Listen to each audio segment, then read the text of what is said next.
Hi everyone, welcome. To start, there are lots of channels about tabletops, and there are experts in game mastery and in playing. This is not one of them. Here, I'm very new to the space, and I'm just very passionate about it. I'm learning to be a better GM, a better player, and better person. I'll play a lot of different systems with a lot of different people, a lot of different players and GMs, and I have learned a lot, and I continue to learn a lot. And I want to share some cool stuff with you that I think you might like.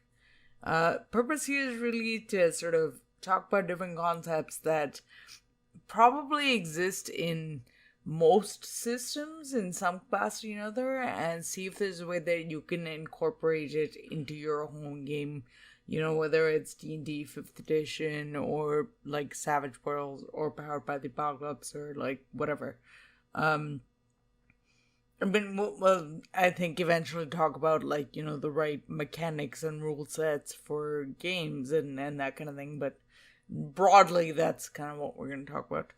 So, today the thing we are going to talk about is encumbrance and gear maintenance rules. At first blush, you might think, okay, they're like separate, unrelated rules, and but from my experience, I think you should consider them together, and I'll explain why. So, first, just some definitions. Encumbrance is carrying capacity, basically like how big is your backpack, how much can it carry before it splits.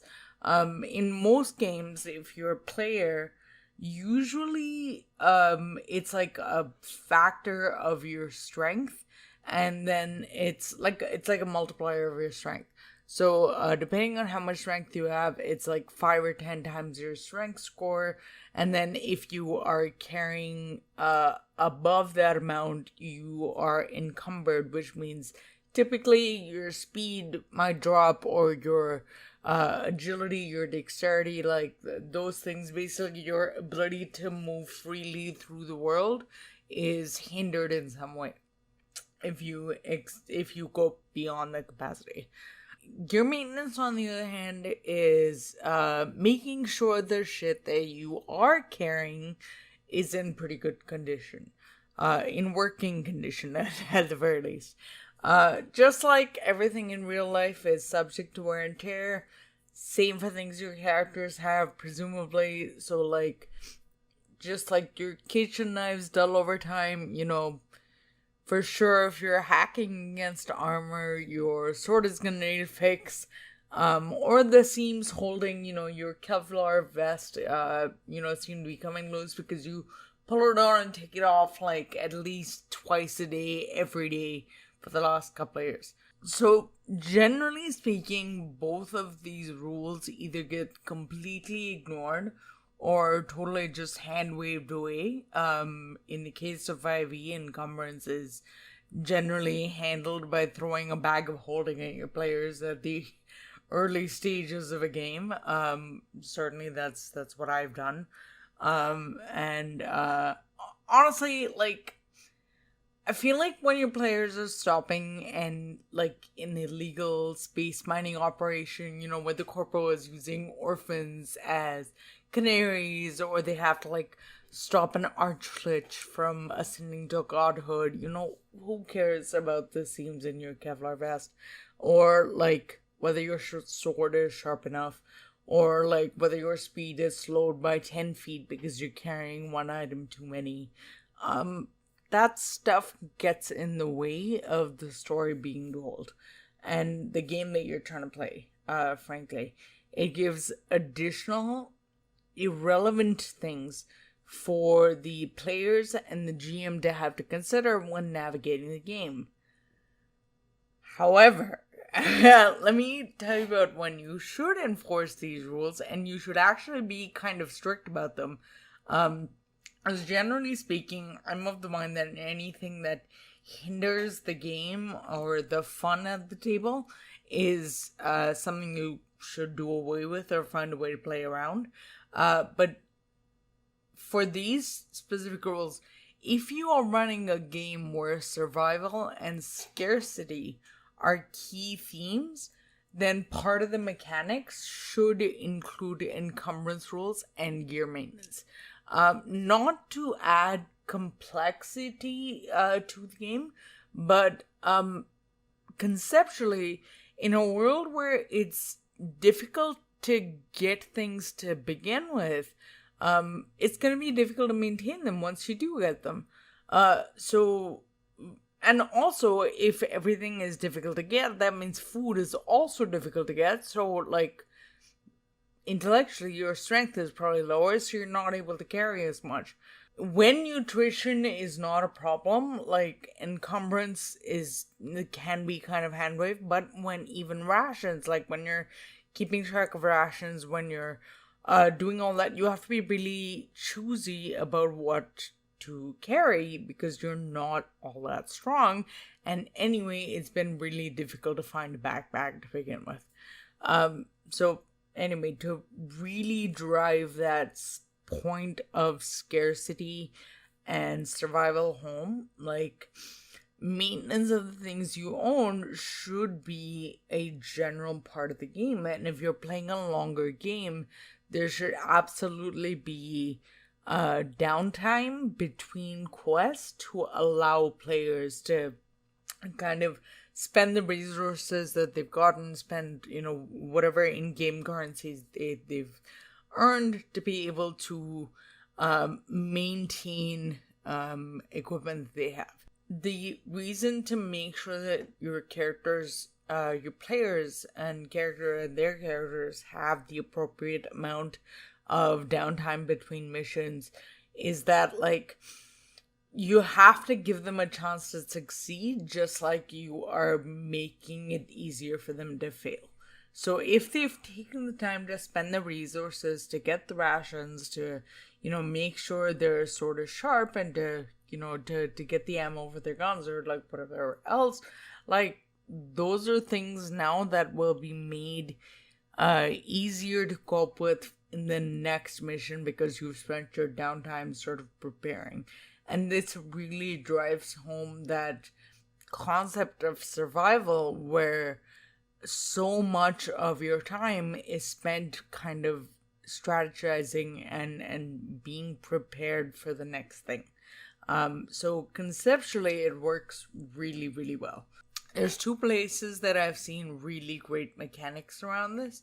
The first one is Last of Us and Last of Us 2, the video games. I'm not just saying that because I love Ashley Johnson. Last of Us, if you don't know, and I'm sure everyone does, most people do, I'm sure, certainly. It takes place in a post-apocalyptic, zombie-infested America. Survival is the name of the game. There, you have a limit on your carrying capacity. You can pick up materials to make things like healing kits, and you can pick up improvised weapons, but you can only hold one improvised weapon at a time, and you can pick up guns and ammo, and they are lethal for sure, but where survival comes in is that if you use guns and shoot things, you're making a lot of noise and drawing attention to yourself from the other zombies.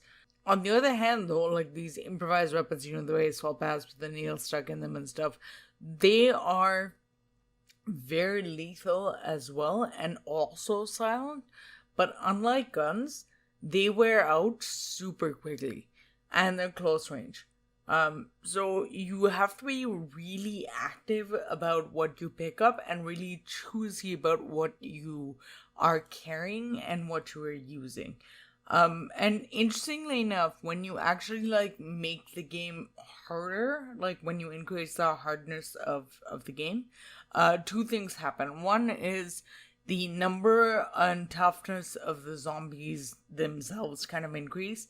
The second thing, the scarcity of supplies also increases. It is harder to find stuff. So again, like, that's a big part of the game, of the theme of the game, is scarcity and survival in a world that is experiencing a lot of scarcity, and that really drives it home, and you can do the same in your tabletop game. The other place that I've seen it done really well as actually in a tabletop game, and it's called Red Markets. The tagline of the game is a game of economic horror. It's done by the same guy that did Eclipse Phase, if anyone's familiar. If you're familiar with the Eclipse Phase, and like, you know how crunchy the mechanics in the game are,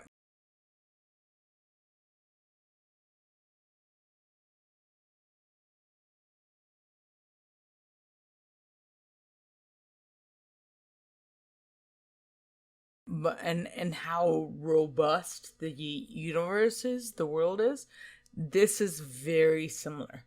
This has similarly, like, it's very crunchy. It has a great setting. It's probably one of the best settings that I have read in a very long time, and I highly encourage checking it out, if only for the world. But again, it's sort of contemporary, like, zombie infested world. So if you are into that kind of thing, I personally like crunchy games for short bursts. Like, I like 2 to 5 session games of these like ultra crunchy games, because I'm generally not like a very tactical player. So, but I enjoy some amount of tactics, and the fact that this game is so crunchy sort of forces me to engage with the game a certain way, and I enjoy it for those short period of times. But I'm really bad at math. I don't enjoy a ton of inventory management, and all that stuff is like really integral to being able to be successful, to being able to enjoy this game and play this game successfully and that kind of thing. And that's just not things that I'm good at. I really enjoy it for like 5 or 6 sessions though. Like that's a lot of fun for me. So anyway, with Red Markets, we're not really talking about the broader mechanics. I want to talk specifically about the survival and scarcity pieces, and how it handles them. I'm gonna use broad strokes here, but basically, there are pools of available use for both the tool you're using and for your own capacity. So wear and tear on the tool and your own strength and ability. Because like food has been super hard to come by, so you're not that strong. Like, so you have to kind of decide if you want to do a thing now, because if you do the thing now, like a really exerting thing, you may not have the energy to run away from zombies later. So you have to not only decide what you are using, how much you're using, but you have to be really cautious about your economizing your actions themselves.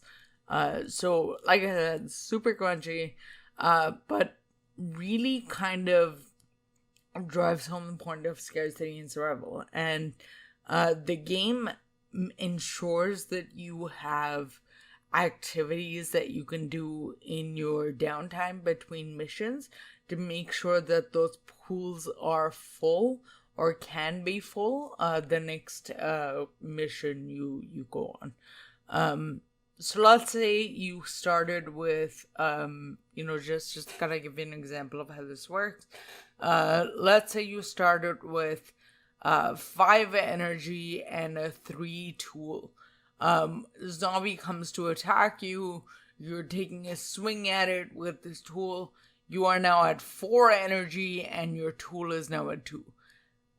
This game is brutal. But I've never seen a better mechanic to incentivize a cautious playstyle and a conscientious playstyle. You are so careful about what you carry, what you use, because basically anything other than sneaking around requires you to expend like a bunch of effort. There's a great little quick start on drive-through for a couple bucks that I'll link in the description. Check it out if you like. But yeah. So anyway, I should reiterate, like, the themes of scarcity and survival are not for everyone, and you should really talk to your table about whether they even would enjoy playing through those things. And if they were to enjoy playing through them, should it be narrative only, or should you have mechanics that kind of support that play? I'm always of the mind that mechanics that support the kind of play that you're trying to do makes it more fun, but that's me, and that's that little bit of crunch that I like. If you have a table of people that are mostly mostly social players and not really tactics oriented players, and I'm certainly not, like I said, I just like it in those little bursts, but like, they may not have a lot of fun doing the gear maintenance thing, doing the encumbrance thing, and having to be really cautious about carrying capacity and like making sure their gear is up to snuff and like whatever else. But they might really like the intensity and drama of playing in a world where scarcity and survival are major themes. So you should definitely find out from your table if A, they even want to play through those themes, and B, if they do want to play through them, what is the comfort level with mechanizing elements of them? So those are discussions that you should have. There's no like nebulous way to do it. It's literally just asking like, hey guys, would you guys be interested in playing a game where like you're constantly fighting for survival and everything sucks and everything is really hard to get?